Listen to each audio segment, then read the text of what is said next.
सत्संगत जी, प्यार से कहना दान निरंकार जी। और जब इस निराकार से जुड़ जाते हैं तो वो जुड़ाव हर समय का हो। एक कुछ मन में भाव जब एक परिस्थिति के अनुसार, एक सिचुएशनल नहीं, ये हर समय परमात्मा पे पूरा विश्वास, इस पे पूरी भक्ति भी अडोल। तो ऐसी ही भक्ति हर कोई करता जाए, हर समय इस निराकार के एहसास में रहा जाए, तो दातार हर किसी को भक्तिमय जीवन जिए। ऐसे ही प्रेरणा हर एक के लिए, अरदास हर एक के लिए। हमें आज जो हर एक का एक ये नोटिस में हर कोई कर रहा है कि कैसे एक अपने जीवन को अगर इस परमपिता परमात्मा, इस निराकार, इस सत्य के साथ अगर ना जोड़ा जाए, इसको अगर आधार ना बनाया जाए, तो एक कुछ समय तो कोई चीज अगर एक खुशी दे रही है, मजा दे रही है, और कुछ पल बाद ही वो फीकी सी एक उसके साथ महसूसियत होने लगती है। और कैसे फिर मन ये डगमगाने लगता है, सोच विचार हावी हो जाते हैं, फिर मन में वो चैन और सुकून का भाव कहीं ना कहीं खो जाता है। तो ये निराकार पे जब भी अपने मन को केंद्रित जो भी करता है, तो वो भाव मन के कि ये आनंद की अवस्था से मन विभोर। तो कैसे एक अपने जीवन में हमें हमेशा इस निराकार के ही एक सोच, इसी के ऊपर आधारित, मन के भाव इसी पे आधारित, और दिल से फिर ये जो प्यार पूरे संसार के लिए एक संत जनों की शिक्षाओं पे आधारित जीवन बनाकर जिया जाए। वरना तो संसार में आज हम देखते हैं तो लोग कोई भी चीज से बहुत आसानी से भ्रमित कर देते हैं, एक बात बोलकर कि वो जिसको हम रूमर्स का नाम देते हैं कि किसी ने कुछ कह दिया, वो सच है नहीं है। कैसे आजकल हम सोशल मीडिया पे या वर्ड ऑफ माउथ से देखते हैं कि वो बात ठीक है नहीं है, बस आगे से आगे वो बात पहुंचा दी, हर किसी को कुछ भी बोल दिया, और ये भी खुद अपने एंड से चेक नहीं किया कि वो ठीक भी है कि नहीं है। दासी ने एक उदाहरण कुछ समय पहले आपके चरणों में रखा था, और वही कहानी फिर से कि कैसे एक कॉलेज में एक दूसरे देश का किसी व्यक्ति ने परफॉर्म करना, और वही वो भाषा जो वो व्यक्ति इस्तेमाल करते थे, बाकी अन्य वो स्टूडेंट्स उस भाषा को समझते ही नहीं थे। तो उन्हीं में से एक स्टूडेंट को मस्ती एक दिमाग में आई, और वो माइक से पहले उन वक्ता के खुद आ गए और बोलने लगे कि इनकी एक खासियत है, ये बहुत ही एक कॉमिक, एक बहुत ही मजाकिया एक हमारे आगे प्रस्तुति रखेंगे, पर खास बात यही कि इनके चेहरे के ऊपर एक्सप्रेशन, ये मुंह के भाव चेहरे के बहुत ही सीरियस, गंभीर दिखेंगे। हो सकता है एक हमें उनकी आवाज टोन से लगे कि ये गुस्सा भी हो रहे हैं, पर ये सब कुछ एक मजाकिया ही इनकी प्रस्तुति है, तो बार बार इनकी प्रस्तुति के बीच में हंसते रहना है। और ऐसा वो व्यक्ति बोलकर उतर गया, और अब वो परफॉर्मर आए, और वो जब अपनी एक स्पीच, एक अपना कला पेश करने लगे, तो सभी विद्यार्थी हंसने लग गए, और वही वो चेहरा और गंभीर होता गया कि मैं इतना सीरियस कोई मैसेज दे रहा हूँ, विद्यार्थी तो सभी हंस रहे हैं, पर वहाँ विद्यार्थियों के ऊपर ये प्रभाव उस एक स्टूडेंट का छोड़ा हुआ कि इसमें तो हंसना ही है, और पूरी परफॉर्मेंस में वो कहीं ना कहीं अपने आप से बीच में हंसते चले गए। और अब वो परफॉर्मर अंत में इतना उसमें गुस्सा आ गया, वो स्टेज को ही छोड़कर चला गया और उसके एग्जिट पे भी विद्यार्थी और जोर से हंस रहे।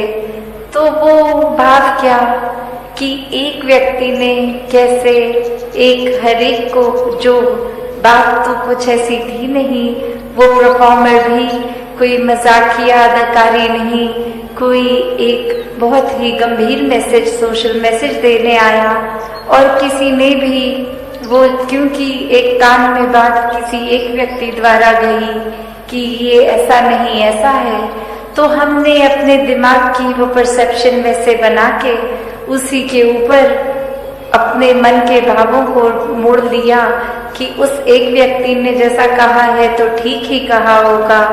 तो वैसे ही एक संसार का वातावरण कि एक व्यक्ति ने कुछ कहा और हमने फिर, चाहे वो संदेश क्या मिल रहा है क्या नहीं, उसको छोड़ के बस अपने दिमाग में जो धारणा पहले से बनाई थी उसी धारणा को लेके आगे अपना व्यवहार बदल दिया।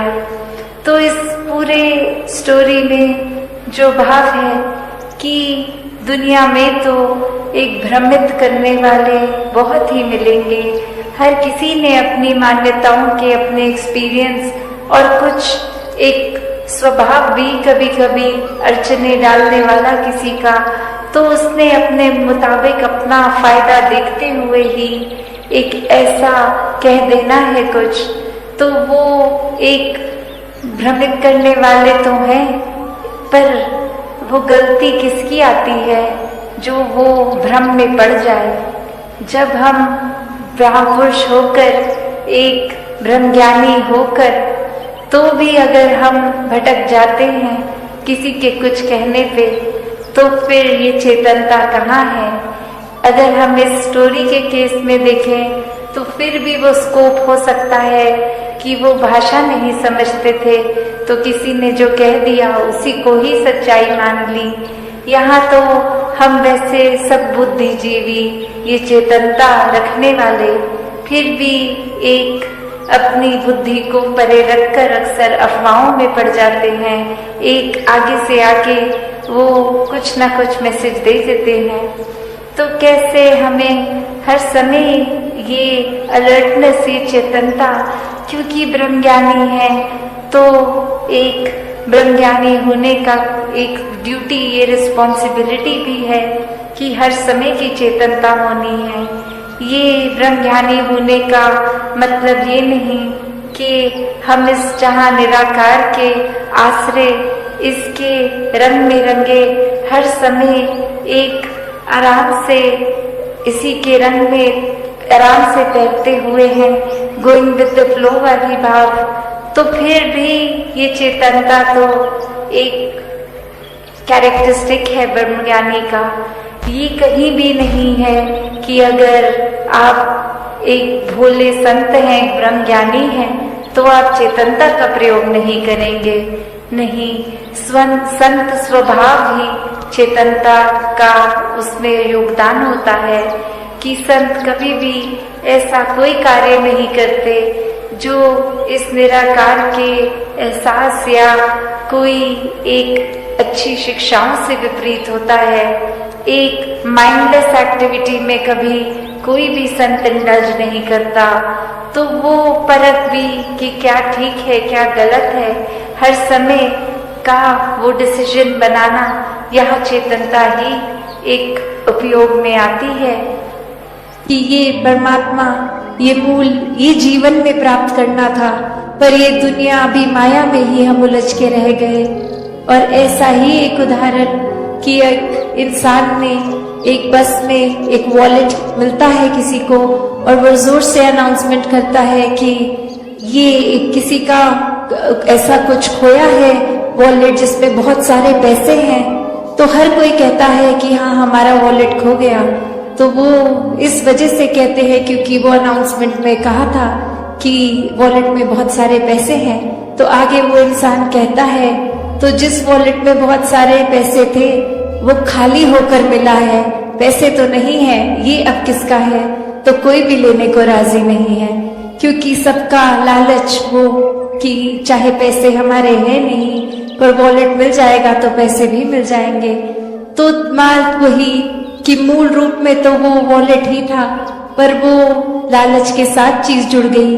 ऐसे ही मूल रूप में परमात्मा तो है, पर हम अक्सर इस परमात्मा को तभी याद करना चाहते हैं जब हमारी कोई इच्छा की पूर्ति आती है, या शरीर में दर्द है, या अन्य कोई और इस तरह बात, तो ही ये ध्यान आता है परमात्मा का कि ये क्राइसिस सिचुएशन है। तो जबकि ये परमात्मा से प्यार तो हर समय का होना चाहिए।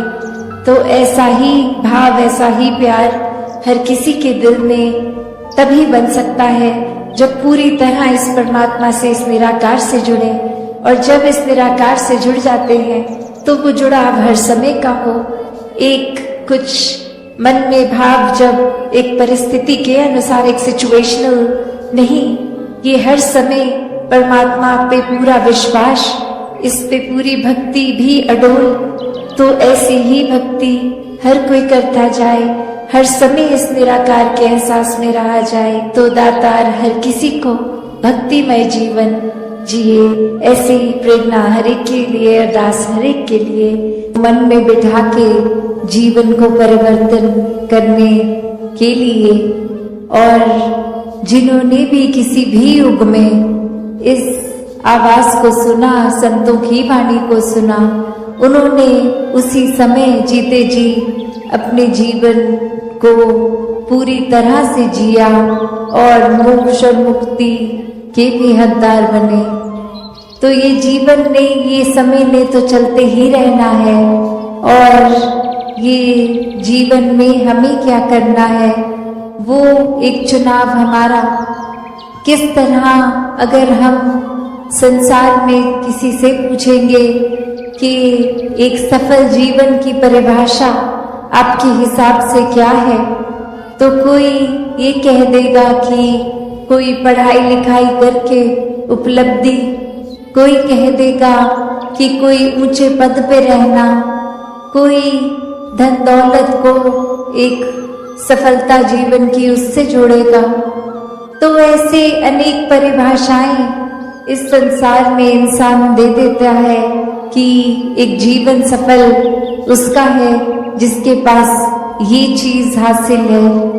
पर किसी भी युग में संतों से जब सुना कि सफल जीवन की परिभाषा क्या है, तो संतों ने यही समझाया कि इस जीवन में आने का जो उद्देश्य, ये भाव मन का कहाँ से आए हैं, कहाँ जाना है, ये परमात्मा की प्राप्ति, इस परमात्मा के हो जाना, इस परमात्मा में एकमिक हो जाना, इस परमात्मा के एहसास में रहना, ये ब्रह्म ज्ञान द्वारा जीवन को सफल कर लेना ही असल में सफलता है।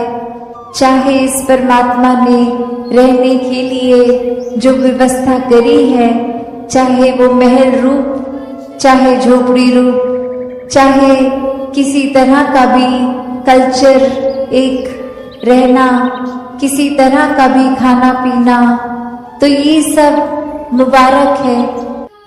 ये अंग संग रहने वाली सच्चाई जो शुरू से है, आज भी है और हमेशा रहेगी। चाहे और कोई चीज़ या इस कादर की और कोई एक ये कुदरत रूप, चाहे वो धरती हो, कोई और ग्रह हो, कुछ और हो, सब ने ख़त्म हो जाना है।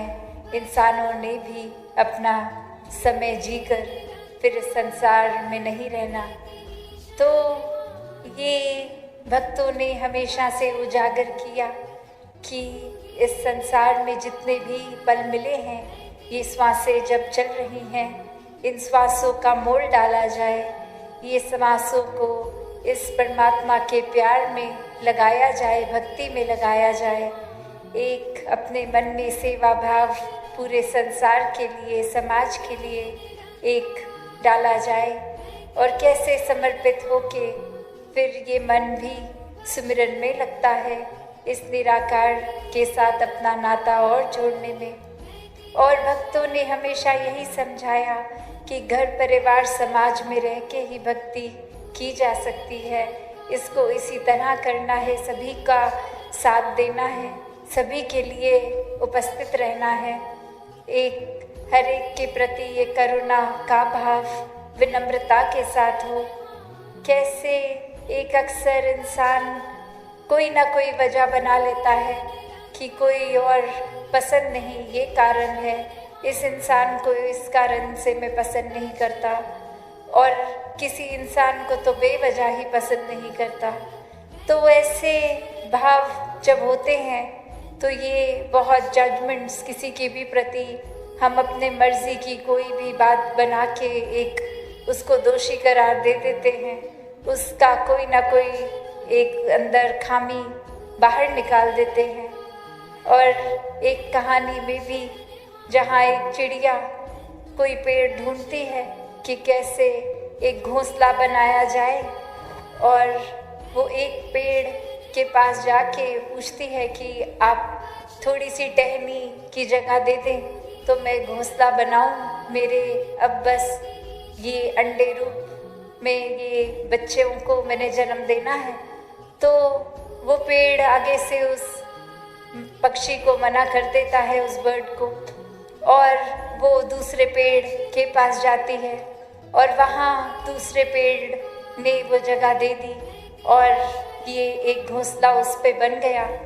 और जैसे ही घोंसला बन के तैयार होता है, कुछ ही देर में एक आंधी इतनी तेज आती है और जो पेड़ पहले जिससे ये पक्षी पूछने गया था स्थान के लिए, वो पेड़ उस आंधी को सस्टेन नहीं कर पाता, एक उसमें टूट जाता है, बिखर जाता है। और अब वो पक्षी इतरा के बहुत उस टूटे हुए पेड़ को देख के कि एक ये देखो, मैं आपसे एक आशियाना बनाने के लिए जगह मांगने आई थी, अब आपका ही कोई अस्तित्व नहीं रहा। और वही वो पेड़ समझाता है कि मैं जानता था मैं कमज़ोर हूँ, मैं बारिशों को नहीं झेल पाऊँगा, मैं हवाओं को नहीं झेल पाऊँगा, उसी वजह से कि आप और आपका परिवार सुरक्षित रहे मैंने जगह नहीं दी, वरना एक बारिश आती मैं भी गिरता, आपके अंडे भी टूट जाते।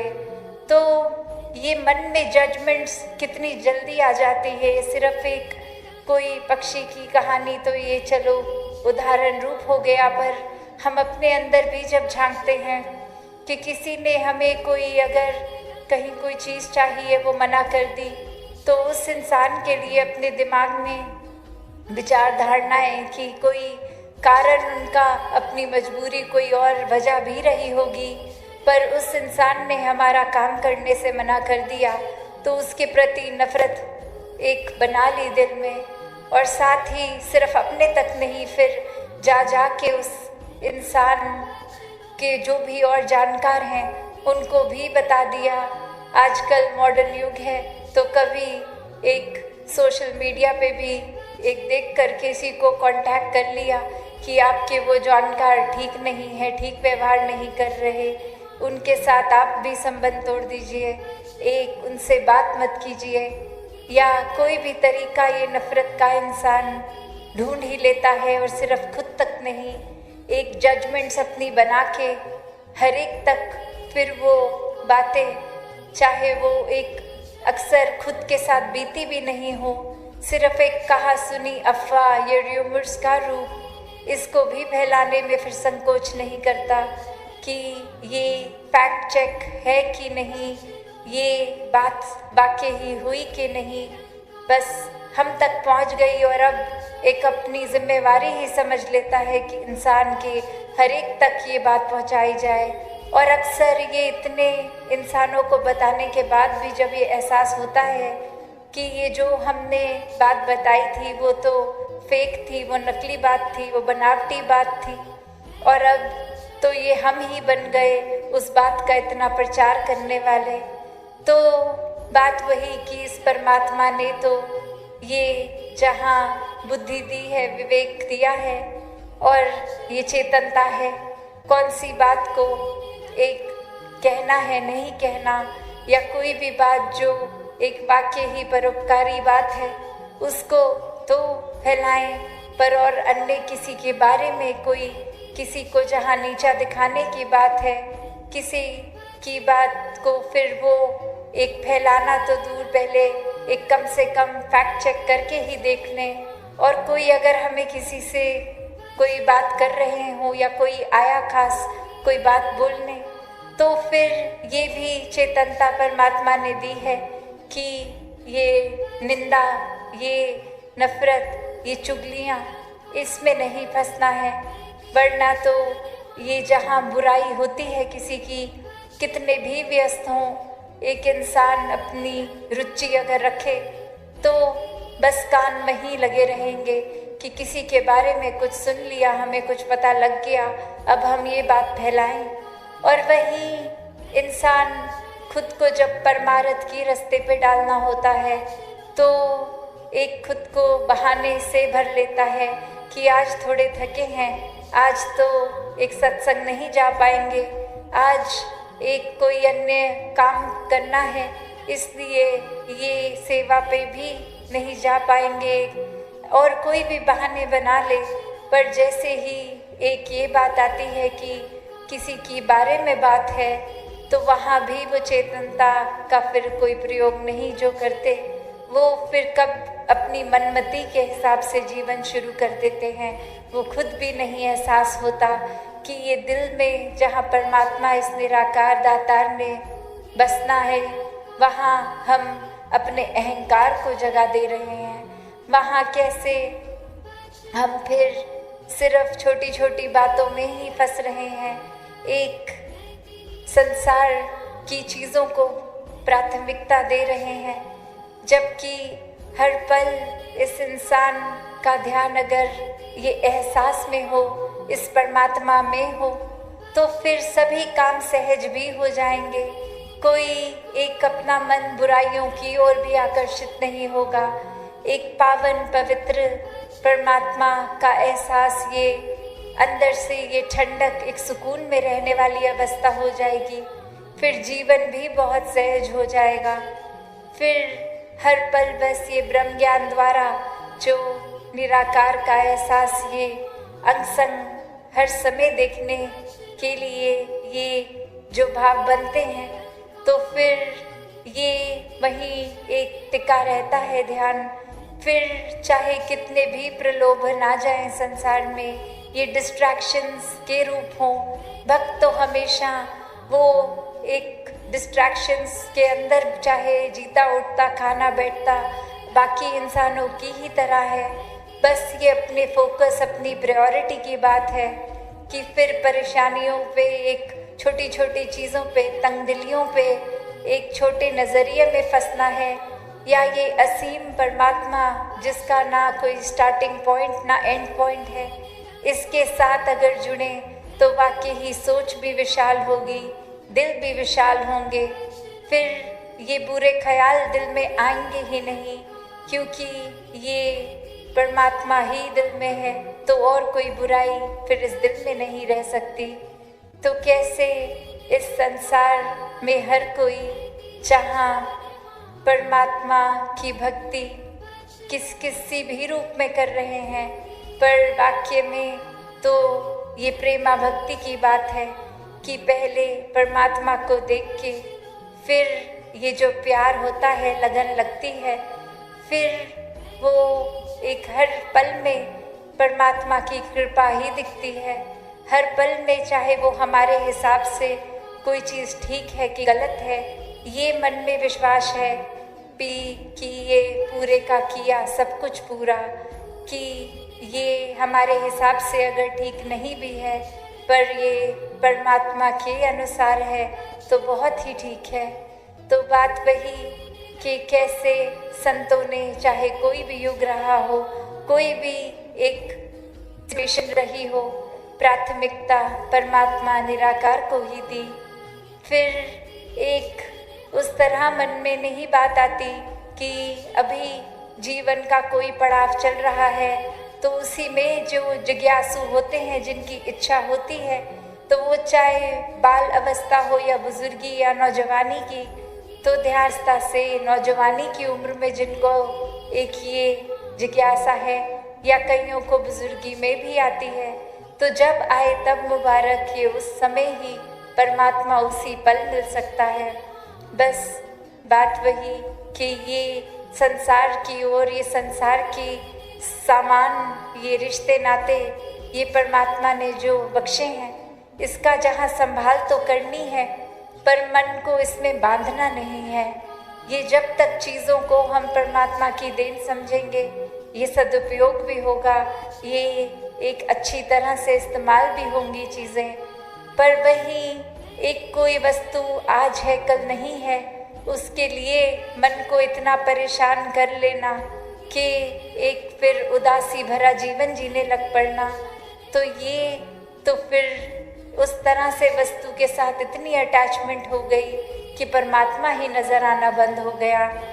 तो संतों ने हमेशा डिटैच्ड अटैचमेंट की बात की है कि ये सब चीज़ों को तो एक अच्छी बात है, मेहनत मुशक्क़त करना, अपने घर परिवार को पालना, एक घर में आराम के लिए अन्य अन्य गैजेट्स लेके आना, पर ये सब होने के बावजूद ध्यान परमात्मा में लगाना, कैसे अपने मन को फिर चीज़ों में उलझाना नहीं है।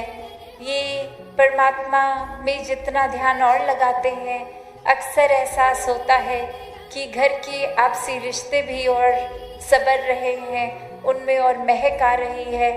कैसे फिर कभी भी नज़र किसी की ओर पड़ती है तो वो बुरा या वो बेगाना लगता ही नहीं है। वो हर कोई अपने ही परिवार रूप दिखते हैं, अपना ही अक्स दिखता है। और कैसे फिर हर एक में परमात्मा रूप स्वयं कि जब ये निराकार का एहसास है तो वो कण कण में है, तो हर एक में है, तो फिर कोई वजह नहीं बचती कि किसी से भी नफरत की जाए। फिर वो वजह नहीं बचती कि एक किसी की गलती पे उसको इतना बुरा अपने दिमाग में बांध ही लिया कि वो इंसान बुरा है। नहीं, फिर वो जहाँ उस इंसान की माफ़ी के मोहताज भी नहीं रहते, वो खुद ही क्षमा का भाव अंदर से आता है। और वो इंसान अगर माफ़ी मांग भी ले तो भी बात यही रहती है कि ये आगे से गलती वो इंसान ना रिपीट करे। उतनी कम्युनिकेशन, एक उतनी बातचीत उस इंसान से रहती है कि चलो गलती हो गई तो कोई बात नहीं, हमसे भी होती है, आपसे भी हो गई, बस आगे इसको वाकई ही सुधार का एक ये मौका देखें, इसमें एक वो अपॉर्चुनिटी देखें। इसको फिर अगर शिक्षा मिली है तो इसको गवारा ना जाए पल को, ये सीख कर आगे बढ़ा जाए। कैसे फिर संतों के भाव में तो ऐसे भी होता है कि गलती से भी अगर एक छोटी सी जो चीज़ वाकई ही फूल जैसी कोमल भी क्यों ना हो, अगर किसी को गलती से लग जाए तो संतों के तो मन में यही आएगा कि सामने वाले इंसान को दर्द ना हो गई हो हमारी वजह से। और वहीं एक अगर मन में अहंकार लेंगे तो किसी के सर पे पत्थर भी मार रहे हैं, एक ये हैवानों वाली हरकतें भी इंसान कर रहा है। और मन में माफ़ी तो दूर की बात, ऐसा भी ख्याल नहीं आ रहा है कि कुछ गलत कर रहे हैं। ये परमात्मा का एहसास ही नहीं, तो फिर इंसान का शरीर तो है पर अंदर इंसानियत नहीं है। तो फिर ऐसा जीवन तो कहाँ एक मनुष्य कहलाने लायक भी जीवन है। तो इस दातार ने ये पोटेंशियल तो दिया है कि हम इंसान के शरीर में एक फरिश्ता भी बन सकते हैं, एक दानव भी बन सकते हैं। तो क्या बनना है?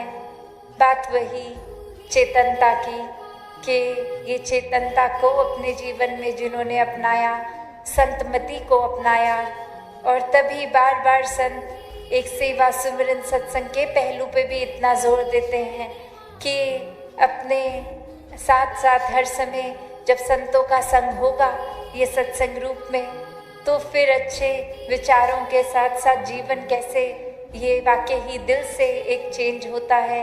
ये रवैया ऊपरी बनावटी नहीं, ये दिल का प्रवर्तन है। कैसे फिर एक वो भाव आता ही नहीं कि हमसे कोई नीचा है, तो सभी पूज्य हैं, सभी ही के लिए ये सेवा भाव और हर समय सिमरन रूप अरदास भी, जहाँ खुद को भी एक बख्शवाने के लिए और वहीं हर एक के लिए अरदास ये संत करते हैं।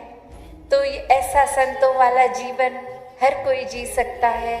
संतों के तरह एक सिर्फ बोली भाषा की बात नहीं कि कोई कुछ लोग देख रहे हैं तो हम अपनी वाणी को मधुर कर लें, नहीं।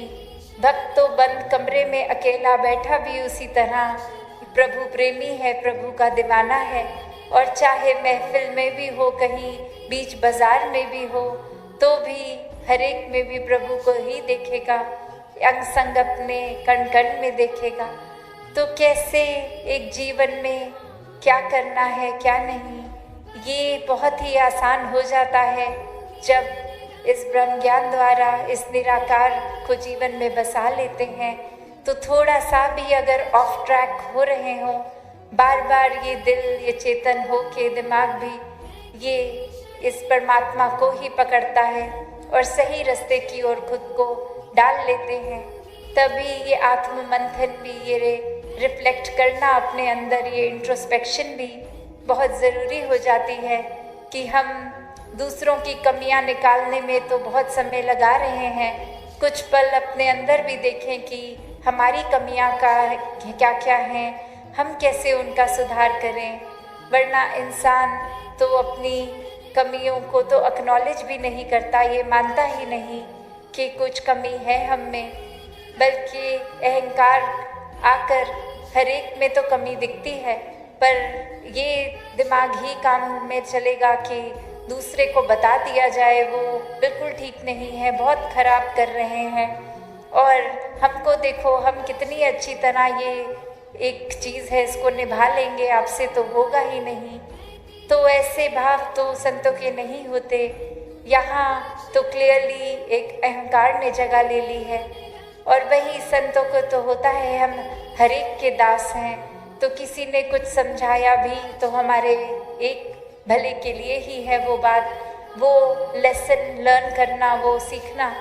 और उसी तरह ये ग्रोथ जो होती है, स्पिरिचुअल ग्रोथ, ये आइसोलेशन में जहाँ हम अकेले खुद के साथ भी हैं तब भी ये हो सकती है, और फिर सत्संग का रूप भी कैसे हर एक के साथ। तो ये बैलेंस भी कि अक्सर सिर्फ अकेले ही फिर नहीं बैठे रहना कि अकेले अपने आप से ही बात करनी है, कुछ समझना है खुद को और ज़्यादा, और वहीं संसार को त्याग के सिर्फ हर समय अपने कामकाज छोड़ छाड़ के सिर्फ सत्संग ही करते रहना, वो भी एक अलग एक्सट्रीमिटी हो गई। वहाँ फिर हम संसार से एक अपना हाथ छुड़ा रहे हैं। तो ये बैलेंस की बात होती है। और यहाँ तो बहुत ही सरल है कि बस निराकार को मन में रखो। तो घर में किसी कारणवश अगर सत्संग नहीं भी जा पा रहे तो वो अगर तो वाकई ही जेन्युइन कारण है तो घर के अंदर भी उस समय रहना सेवा है। सत्संग में आए हैं तो भी संतों के वचनों को सुनना, जीवन में उतारना, वो भी सेवा रूप है। या फिर एक अन्य रूप में अगर सेवा के किसी ड्यूटी पॉइंट पे हैं तो भी वो उसी रूप में है। तो बात वही कि एक हर समय संत जो है वो हर समय का भक्त है, 24 घंटे की भक्ति है, फिर उठते बैठते खाते पीते। तो बात वही कि कैसे मन से सत्संग आए। सिर्फ इस शरीर को लाके सत्संग में कोई फ़ायदा नहीं अगर ध्यान ही कहीं और हो। तो कैसे एक संतों का संग करते हुए जीवन में, जहाँ एक गृहस्थ का जीवन एक रिस्पॉन्सिबिलिटी से भरा, हर एक रिस्पॉन्सिबिलिटी को भी सामाजिक निभाते हुए, घर के मेंबर्स के साथ भी अपनी इक्वेशन को ठीक रखते हुए, एक हर एक को प्रोत्साहन जीवन में स्पिरिचुअल ग्रोथ हो, चाहे कामकाज हो, हर एक तरह से एक प्रोत्साहन देते हुए ही घर में उस तरह से रहा जा सकता है। तो हर कार्य करते हुए भक्ति को भी किया जा सकता है। तो दासी और समय ना लेते हुए इन्हीं शब्दों से आज्ञा लेगी सात संगत जी, धन निरंकार जी। साध संगत जी, प्यार से कहना धन निरंकार जी। साध संगत जी, जीवन में कभी भी अपने आप को किसी से हीन या श्रेष्ठ भी नहीं समझे, क्योंकि श्रेष्ठता अहंकार पैदा कराती है और हीनता आत्मविश्वास भी जगाता है।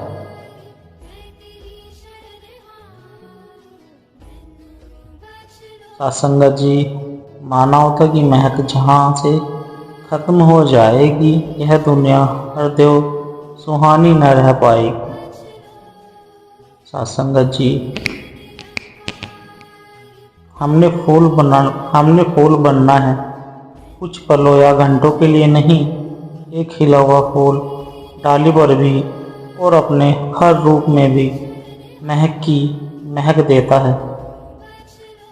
मुस्कुराना ही उसका जीवन है। संत खिले हुए फूल की तरह होते हैं सासीं।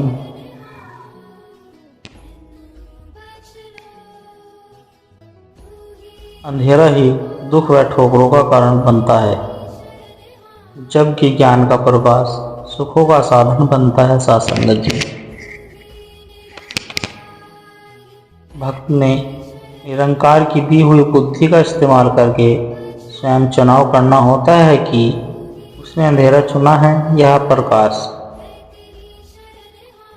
साध संगत जी, श्री अष्टवक्र गीता श्लोक 18 अध्याय 18। तत्वज्ञ परमात्मा को भली भांति जानने वाला ज्ञानी तो संसारी लोगों से उल्टा ही होता है। वह अन्य लोग जैसे व्यवहार करता हुआ भी अपने स्वरूप में न समाधि देखता है, न विवेक और न ही लक्ष्य। ज्ञानी ज्ञात बहुत मिले, पंडित कवि अनेक, हरि राटा नेन्द्री जीता, कोटि बांधे। साध संगत जी, ज्ञानी और ज्ञाता बहुते मिलते हैं, पंडित और कवि भी बहुत मिले, किंतु हर का प्रेम और इंद्रिय जीत करोड़ों में भी एक ही मिलते हैं। साध संगत जी, पंडित पढ़ते वेद को, पुस्तक हस्ती लाग, भक्ति न जाने हरि की, सभी परीक्षा बाद। अर्थात साध संगत जी, पंडित वेदों को पढ़ते हैं, हाथी पर लादने लायक ढेर सारी पुस्तकें पढ़ जाते हैं, किंतु यदि वे हरि की भक्ति नहीं जानते हैं तो उनका पढ़ना व्यर्थ है और उनकी परीक्षा बेकार चली जाती है। पढ़त गुणत रोगी भया, बड़ा बहुत अभिमान, भीतर तप जो जगत का, घड़ी न पड़ती शान। अर्थात साध संगत जी, पढ़ते विचरते लोग रोगी हो जाते हैं, मन में अभिमान भी बहुत बढ़ जाता है, किंतु मन के भीतर संसारिक विषयों का तप एक क्षण को भी शांत नहीं देता है। परमात्मा की याद दिलाना सबसे बड़ा पुण्य परोपकार सामर्थ्य है।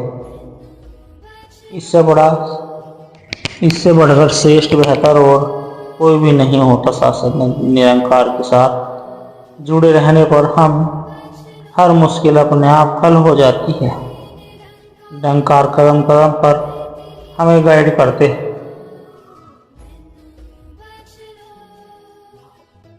सत्संग जी, बीच की यात्रा वृक्ष तक है, नदी की यात्रा सागर तक और मनुष्य की यात्रा परमात्मा तक। संसार में जो कुछ भी हो रहा है यह सब ईश्वरीय विधान है, हम तो केवल निमित्त मात्र हैं।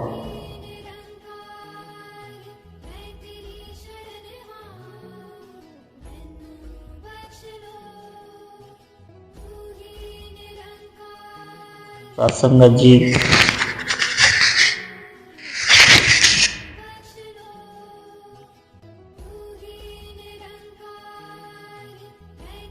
बिना दिल के प्यार नहीं खिलता, बिना सच्चाई के विश्वास नहीं मिलता। कुछ तो अच्छाई हम में ज़रूर होगी, वरना आप जैसा दोस्त हमें नहीं मिलता। खुदा से भाग कर कहाँ जाओगे? आदमी सोचता है कि मैं भी कुछ करूँगा तो चलेगा, मुझे कोई नहीं देख रहा है, मैं तो अकेला हूँ। याद रखिए, जहाँ पर दो आंखें वाला हो कोई नहीं हो, वहाँ पर हजारों आंखें वाला खुद निरंकार होता है। कहीं पर भी कुछ भी करोगे मनमानी तो इसका हिसाब देना पड़ेगा। निरंकार बाप निरंकार सब देख रहा है साथ संगत जी। निरंकार के इंसाफ से आज तक कोई नहीं बच सका। सबका हिसाब किताब होता है, बख्श देता है खुदा। जिनकी किस्मत खराब होती है वो हरगिज़ नहीं बख्शे जाते, जिनकी नीयत खराब होती है। हर जगह पर तेरा ही तो वास है, जीवन में हमें तुझसे ही आस है। अधर्म का तो हर वक्त में नाश है, हम तो सतगुरु के ही दास है। सत्संगत जी, सच्चे रिश्तेदार होते हैं जहाँ निरंकार बाकी संसार की खातिर बाकी संसार की रिश्तेदारी झूठी होती है। सत्संगत जी, बिनु सत्संग विवेक न होई, राम कृपा बिनु सुलभ न सोई। सठ सुध रही सत्संगी पाई, पारस परस कुहात सुहाई। सत्संगत जी अर्थात सत्संग के बिना विवेक नहीं होता और राम जी की कृपा के बिना सत्संग नहीं मिलता। सत्संग आनंद और कल्याण की जड़ है। दुष्ट भी सत्संगी पाकर सुधर जाते हैं, जैसे पारस के समर्थ से लोहा सुंदर सोना बन जाता है। ज्ञान की दृष्टि से कण कण में सब में निरंकार नजर आ जाता है।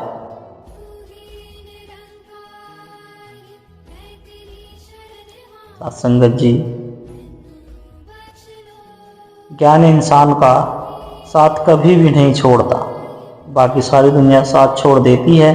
प्रभु की लीला परंपार है, उसकी रजा में राजी रह लिया जाए, पल पल शुक्राना कर लिया जाए कि हमें बहुत शानदार काया बख्शी है। सत्संगत जी, सोच बदलो सितारे बदल जाएंगे, नज़र बदलो नज़ारे बदल जाएंगे। गुरु की सोच विचार जीवन बना देती है, जैसी दृष्टि वैसी सृष्टि। परमात्मा को मन में बसाएंगे तो बुराइयों से बचे रहेंगे। सोच विचार का हमारे जीवन में बहुत महत्वपूर्ण अहम असर है। अब ये हम पर निर्भर करता है कि हम करना क्या चाहते हैं। सत्संगत जी, श्री अष्टवक्र गीता श्लोक 17 अध्याय 18। जिसने अपने स्वरूप में भी कभी कोई विवेक देखा हो वह उसको रोके। तत्व को जानने वालों का विक्षेप कभी होता ही नहीं है। किसी साध्य के बिना वह क्या कर रहे हैं। सत्संग जी, मन कदम कदम पर गुनाह करवा देता है। सत्संगत जी, सुमरन सांस सांस पर खता बख्श देता है। सत्संगत जी, भक्ति पथ पर जो चले ऐसे भक्त का संग करे। गुरु की भक्ति की जो बात बताए ऐसे भगत का संग करे। मन पर जो रोग लगाए ऐसे भगत का संत करे। नफरत निंदा से जब बच पाए ऐसे भगत का संत करे। सत्संगत जी, कहे है देव जो प्यार सिखाए ऐसे भगत का संत करे। सत्संगत जी, प्यार से कहना धन निरंकार जी।